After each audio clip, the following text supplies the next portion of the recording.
Please note, this podcast is for inspiration only and is not a substitute for professional help.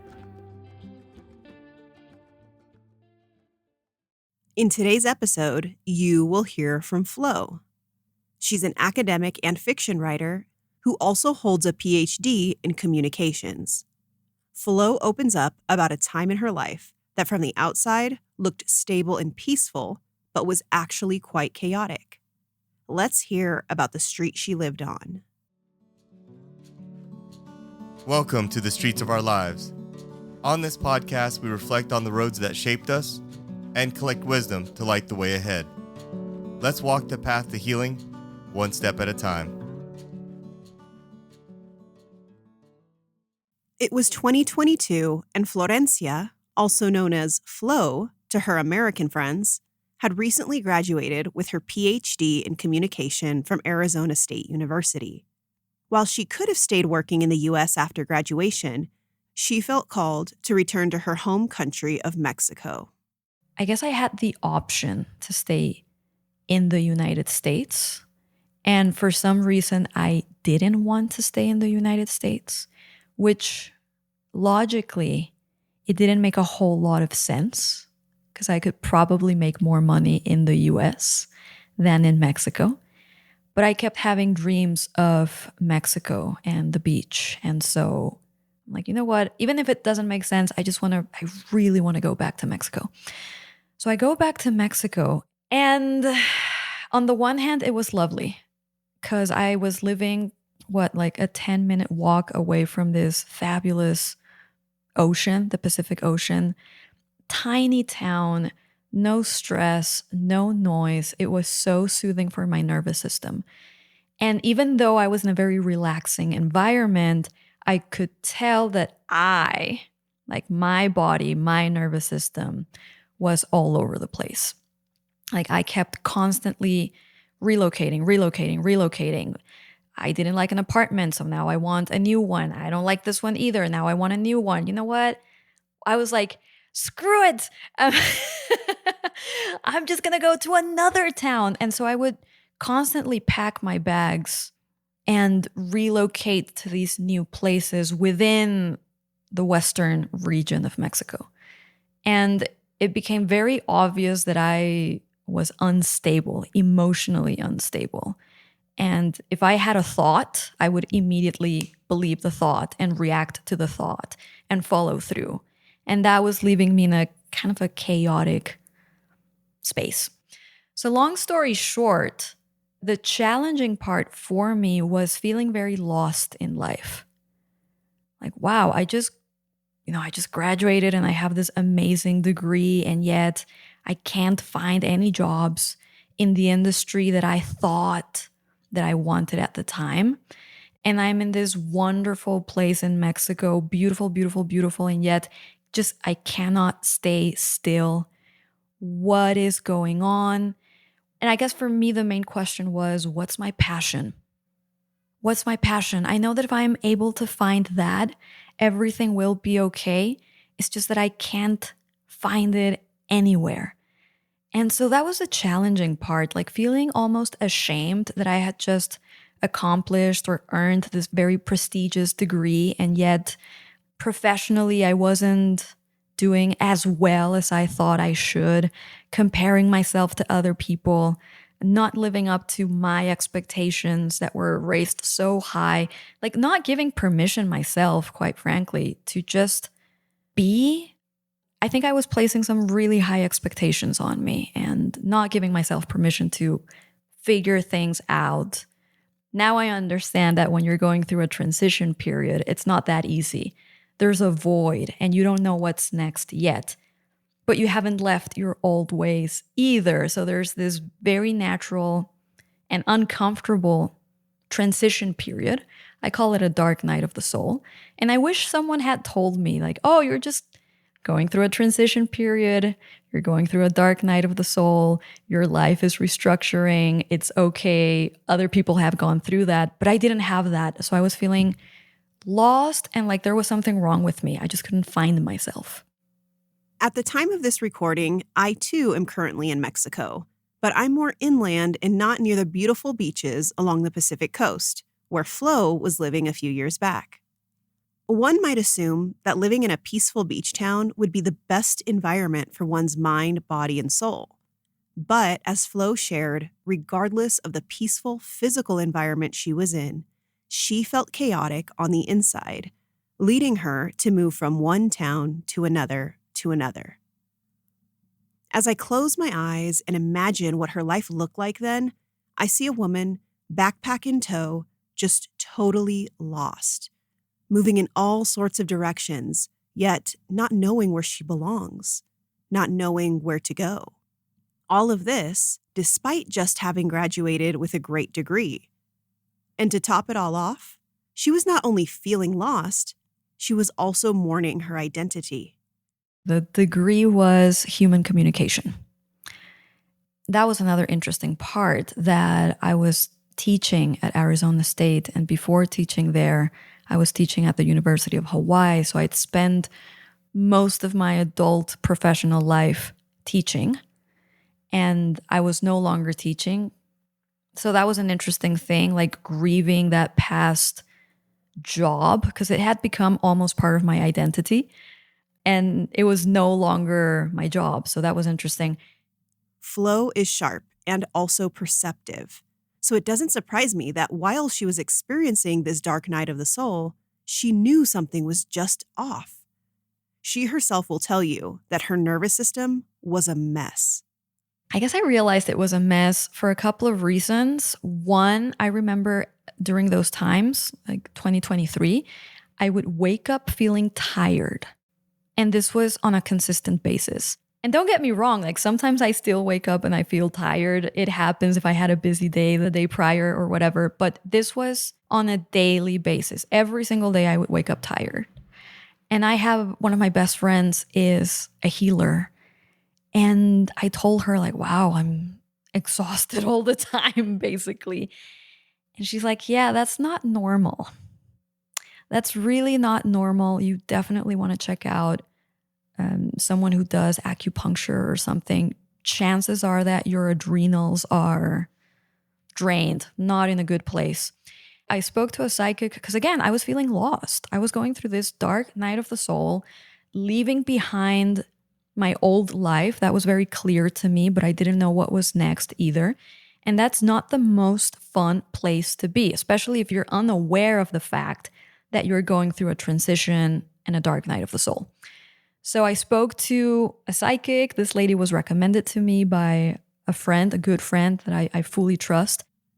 As you may already know, the body is a beautiful messenger. It offers us messages in the form of symptoms to grab our attention so that we will stop and observe ourselves more deeply. In this case, Flo was feeling utterly exhausted physically, which led her to seek support from trusted people in her life. As someone who's experienced chronic symptoms for the past 3 years now, I recognize the power of physical symptoms. They lead me to seek out support on both a physical and emotional level. And that's exactly what Flo also did. I think that was a destined time for me to explore my own traumas.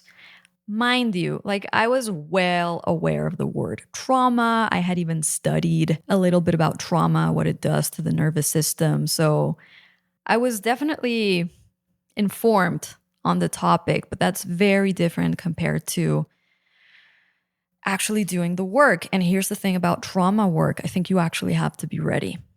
It's not something that I would just pressure people into doing. I think you do have to be ready, willing to know the truth of, okay, what happened in my childhood that nowadays my nervous system is so nervous, is so scared, it's so hypervigilant. Like what actually happened? And so during that year, while I was moving around and all of that, I was also doing that trauma work, and I fully understood, okay, now I understand why my nervous system is so out of balance. There's some emotions, there's some fears, there's some trauma that I've been carrying for a very, very long time, and it's taking a toll on my body, and I'm making choices based out of this out of balance state, bodily state. And this is my personal opinion, that whoever is interested in deep health, I'm not talking about like, oh, I'm kind of healthy. I'm talking about deep, deep health. You definitely want to do some trauma work and explore what happened in your childhood. So that was also going on in 2023 while I was going through this dark night of the soul. Flo used the word trauma. I'm guessing this isn't the first time you've heard this word used before. It has sort of become a buzzword on social media for the past couple of years, actually. I admit, sometimes I feel the word is overused. But regardless of how popular that term may be, it's still a powerful word to describe a particular experience. Before we continue listening to Flo's story, I would like to share a quick definition of the word provided by Psychology Today. The word trauma literally means wound, shock, or injury. Psychological trauma is a person's experience of emotional distress resulting from an event that overwhelms the capacity to emotionally digest it. Put simply, trauma means an experience is so intense or painful that our emotions don't know what to do with it. It's too much to process at the time, so it lingers inside of us unprocessed. As Flo said, she believes one has to be ready before they set out to heal their traumas. And how did she know the time was right for her? One day, she had a deep conversation with a woman who openly shared about her own traumatic past. And it was during that conversation, Flo had an intense physical experience herself.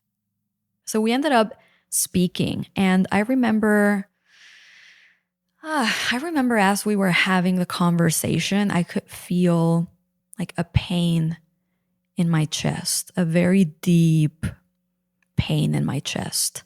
And when the conversation ended, I went back to my room and I was on my bed, just laying down, and I began doing some conscious, deep breathing, which is one of the most healing things you can do, conscious, deep breathing. And I was trying to just calm down and maybe tap into that pain that I was feeling in my chest area. I was like, wow, there's obviously something there. And I want to explore what is. And the next day after I had this conversation, the very next day in the morning, sometimes I get downloads in the morning. I don't know why it's specifically in the morning. I think I'm still in that state, like in between state between awaken and asleep. And I'm just more sensitive. And so in the morning, that morning, I got a download of work with this woman. There's something there for you to discover. Like, you're ready. I'm like, okay, got it. Thank you. And it ended up being like a brief therapeutic session with this woman, but it was enough. It was enough for me to recover some memories that were very, very hidden. And then what we did is, oh man, there's a term for this type of therapy, internal family system. Let me see if I can describe it. You are recognizing aspects of yourself that are in your psychology, but they have not been integrated, okay? You have not seen them yet. You're not fully aware of them, but they're acting out. They're making some choices in your life without you being aware of them. So a lot of the work was identifying these aspects and loving them. Loving them can look something like, hey, literally speaking to them, what's going on? What do you need? What do you need from me? What do you need? And satisfying that need. I gotta say, you are using your imagination when you do this work. Some people also call it shadow work. You are using your imagination to tap into these parts of your psyche that are not integrated, which is why I think if you're going to do that work, it's extremely healing. And it's great to work with a therapist who you really, really trust and has earned your trust, because every single time you're using your imagination to heal, I think that that's real. You know what I mean? It's not a figment of your imagination. You're actually using your imagination to tap into your psyche, but it's worth to have a facilitator or healer who knows what they're doing. And so that was it. I was just recognizing these aspects of myself that were very wounded, afraid. Their needs were not met. They felt super unsafe. And then I would either ask them, like, what do you need? Sometimes they just needed a hug. They needed to feel safe. And I would also just breathe. When we enter a safe space and you say, oh, wow, I feel really safe with that person, chances are that that person, A, is not judging you, and B, they're in a state of mental stillness / presence. So when we can actually be with these aspects without judging them, without trying to fix them, but rather holding them in that space of safety and non-judgment, just through presence, being very present with them, that starts to create an inner environment that's very safe for them to come home. Internal family systems, also known as IFS, is an approach to psychotherapy that identifies and addresses multiple subpersonalities or families within each person's mental system. These subpersonalities consist of wounded parts and painful emotions, such as anger and shame, and parts that try to control and protect the person from the pain of the wounded parts. That is yet another definition provided by Psychology Today. While that's more of a concrete definition of this type of therapeutic approach, I'm partial to the way Flo described it. In her words, in this type of therapy, you are recognizing aspects of yourself that are in your psychology that have not been integrated yet. And when we can finally recognize these aspects of ourselves that have been ignored and give them the space to express themselves, we end up nurturing these wounded parts of our psyche and ultimately heal them. And if you think about it, I mean, if you're able to become that safe mother, so to speak, for your inner aspects or inner children or whatever you want to call it, you can also embody that safety for other people. In fact, when I encounter people who are what I would say very unsafe or judgmental or harsh or whatever, I can assure you that that's exactly how they are treating themselves. So on the other hand, if you with yourself, if you can, just be a really safe space for yourself first, where you can hold these aspects of yourself and not try to fix them. And for example, something that a lot of adults do, and I've done this myself, is basically you tell yourself that you must feel differently. So for example, let's say that I'm doing shadow work and I'm encountering a part of myself that feels ashamed, very ashamed. Instead of saying, okay, well, let's make you happy. Come on, smile. Look at all the wonderful things that you have going on. Not that there's anything wrong with that. There is a time for perspective. But how about just saying, I'm going to be here with you while you feel ashamed. I'm just going to hold you. I'm going to be right here with you until that feeling passes. Like you're allowed to feel whatever you're feeling. And I'm here and I'm not going anywhere. In a way, you're giving yourself permission to fully feel whatever you are feeling. And by fully feeling whatever you are feeling, you're giving the emotion a chance to move through you. And then it leaves. Then it ends. So that's just a lot of the work that I've done and that I continue to do. If I'm feeling whatever I might be feeling, I just go to my room. Sometimes I'm better at it than other times, but I do try to go to my room and just be like, wow, okay, I'm feeling really crappy right now because of the situation and I feel betrayed and I feel afraid or whatever. Okay, cool, let's just feel this. It's a valid feeling. Let's just feel it. And it eventually moves through me and it ends and I can move on to whatever is next.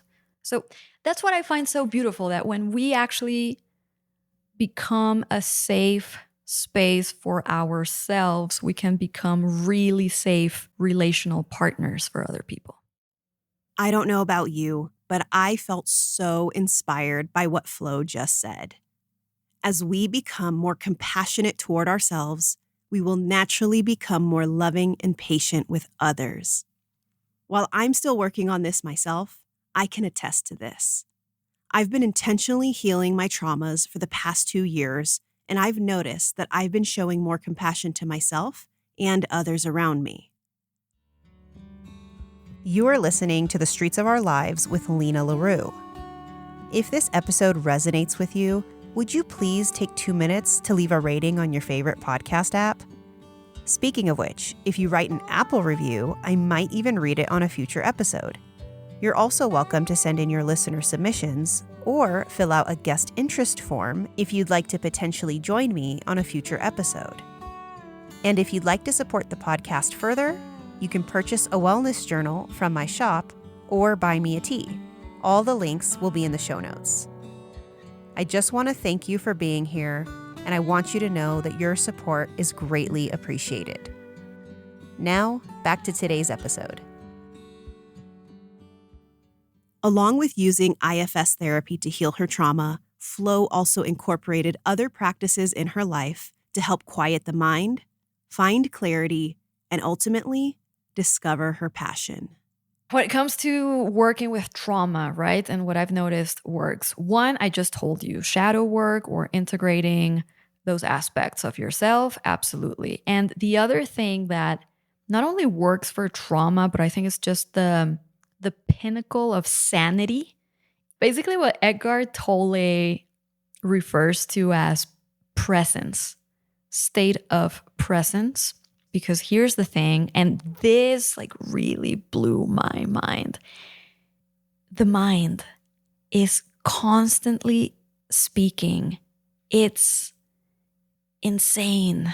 If you actually stop throughout the day just to observe what's going on in the mind, I continue to be amazed by how much noise is constantly there. Just like white noise there all the time.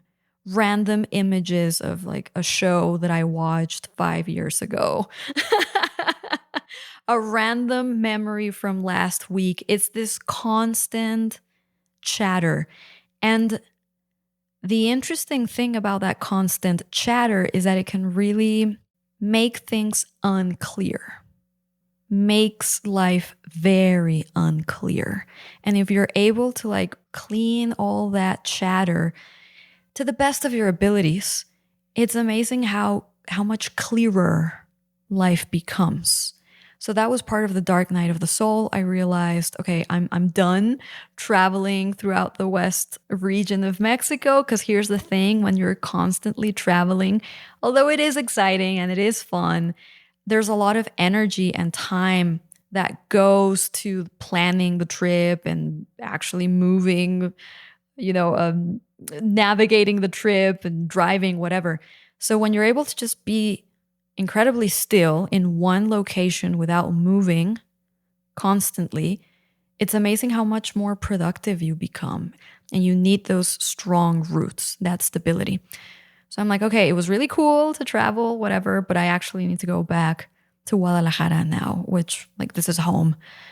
And at that time, I was already quite committed to, how would I call this? I don't even know how to call it, my sanity, my spiritual evolution, I guess it's more of a communion with what you could call God. Some people call it God. I call it my soul. But I was quite committed to that communion with the non-physical part of me. So by then I was quite committed to having a communion with my soul. How do you do that? Simple but not easy. Basically, you quiet your mind and you rest in that space of presence. And you're going to start feeling peace, and you're going to start feeling love, I would even say. You're going to start feeling a lot of safety and oh, actually all is well. And that feeling means that, oh, cool, I'm in communion with myself now. Like, this is it. This is me. The paranoia, that's not me. This is me. So I was quite committed to that communion, right? And I told this to the psychic, and she's like, great. Well, I want you to recommit. So try maybe 3 times a day coming to this state of presence, morning, afternoon, evening. As much as possible, just rest in this state of presence. And I began giving myself those 3 touch points every day. Long hours of meditation. I'm talking about like in the morning, 1 hour, afternoon, 1 hour, evening, 1 hour of as much mental silence as possible. And just resting there. Dude, it was so effective. Like within days, I began feeling this clarity. Clarity is the name of the game. Clarity. I wasn't comparing myself to other people. I wasn't worried. I wasn't thinking. And so suddenly it became really clear. Wow, I'm alive. You know how awesome is that? For real. We sometimes take it for granted, but how amazing that I did not die as a kid. How amazing that I have a body that's healthy and a mind that's healthy and I'm able to do things. How blessed I am. How amazing. What a gift. So I'm alive. That's awesome. Great news. What do I want to do today since I'm alive? Like, I'm already here. I have this body. Today, what do I want to do? What would bring me a lot of joy? Because I'm not going to be here forever. I'm actually here for a very brief period of time. So now that I'm here and all is well, what do I want to do? And the answer came like this, dude. I didn't even have to think about it. It was like such a strong impulse. I just got up and I opened my laptop and I downloaded Mean Girls, written by Tina Fey, one of my favorite scripts of all time. And I transcribed it, meaning like word by word, I rewrote that script. And this came from like an advice I received many years ago. I think, who was it? Some writer basically transcribed his favorite novel, which was The Great Gatsby. And he transcribed it word by word to tap into what it felt like for Fitzgerald to write The Great Gatsby. And I had already done it for The Philosopher's Stone by J.K. Rowling. I had already transcribed that novel many years ago, and I learned so much about writing just by doing that exercise. And now I'm like, okay, I'm going to do that for Mean Girls. And I transcribed it and I was laughing out loud the entire time. I'm like, oh, so this is what Tina Fey felt like while she was writing the script. That's badass. Like, regardless of how the movie did in the box office, regardless of all of that, how amazing that when you're working, you're actually enjoying your work. Like, that's badass. And then I downloaded The Notebook, one of my favorite movies. And so when I was transcribing that script, I almost cried at times. It was so moving.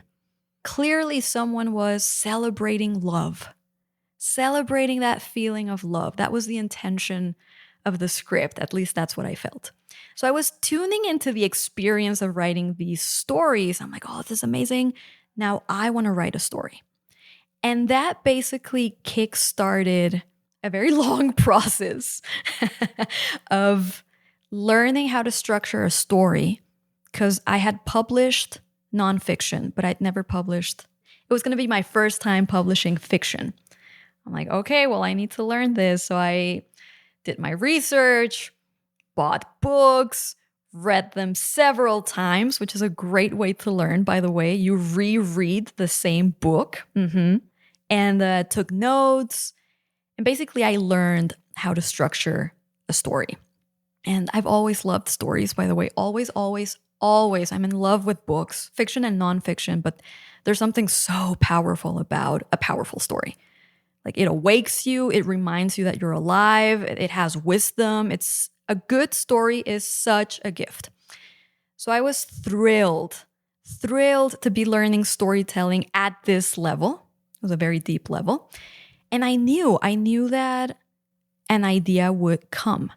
And I wanted to be ready for that. So I got ready. And then I also spoke to that psychic one more time. And she's like, oh, okay, I can tell that you've been, breathing in that state of presence, that you've been communing with your soul.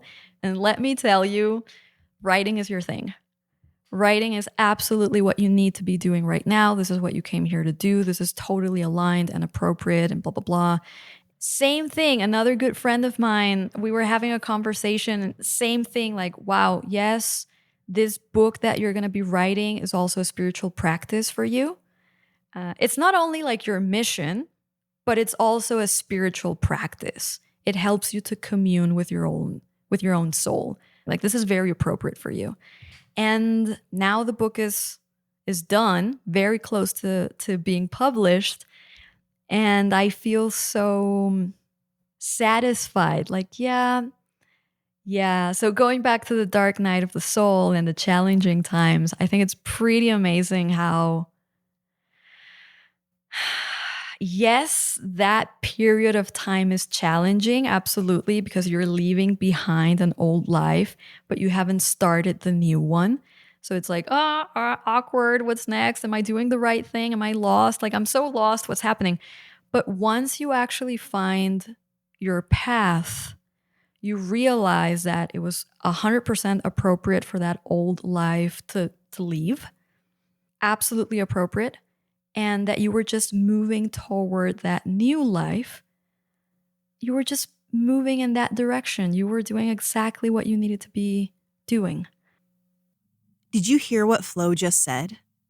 She recognizes that she needed to endure this difficult time and make the necessary changes in her life in order to move forward. As she says, it was appropriate. Not only did she feel at ease, but she discovered her passion that had been hidden from her.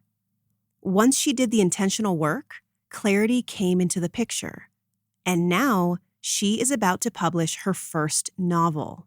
Okay, yeah, so my novel, it's my first one, and it's coming out in the beginning of 2026. It's going to be either February or March. It's not an autobiography, right? But it is very inspired in this dark night of the soul that I just told you about. It's the story of this woman who lives in New York, and she has this stereotypically successful life. But a part of the book concerns how Marina, that's the name of the protagonist, she kind of has to explore her own psyche a little bit to fully understand why she's been making the choices that she's been making so far. So there's a little bit of a psychological exploration, but it's basically the story of this lady, this woman who's leaving behind her old life, as comfortable and high status as it might be, and entering a more uncertain path. She's discovering her path and it feels uncertain, but eventually, hopefully, I'm not going to tell you what happens, but hopefully she finds a path more aligned with her heart and not just her head. It's encouraging to hear how Flo recognized the necessity of experiencing that dark night of the soul. It was chaotic. She felt depleted. She was completely lost. But that same darkness, as difficult it was to go through, eventually led her to the answers she needed. If you resonated with Flo's story in any way, or you would like to check out her book when it's available, I will share her contact information in the episode show notes. Make sure to also check out the show notes for the links to the 2 Psychology Today resources I mentioned earlier. While I found myself feeling so positive and excited by my conversation with Flo, a key takeaway I would like to share is this. To feel at ease and grounded in our external life, in our careers, in the places we live, and with the people around us, we have to look inside, dig deeper than the surface, and be willing to really listen to what we have been ignoring for so long. If there's something you think you've been neglecting inside of you, I'd like to invite you to bring it to your awareness. This is Lena LaRue. I'll see you on the streets. Thank you for joining us today. As you navigate your journey, remember, healing isn't linear. The path may twist and turn. Some days you will sprint, other days you will stumble. But this doesn't mean you were lost. It means you are making progress. Keep going. You're doing better than you think.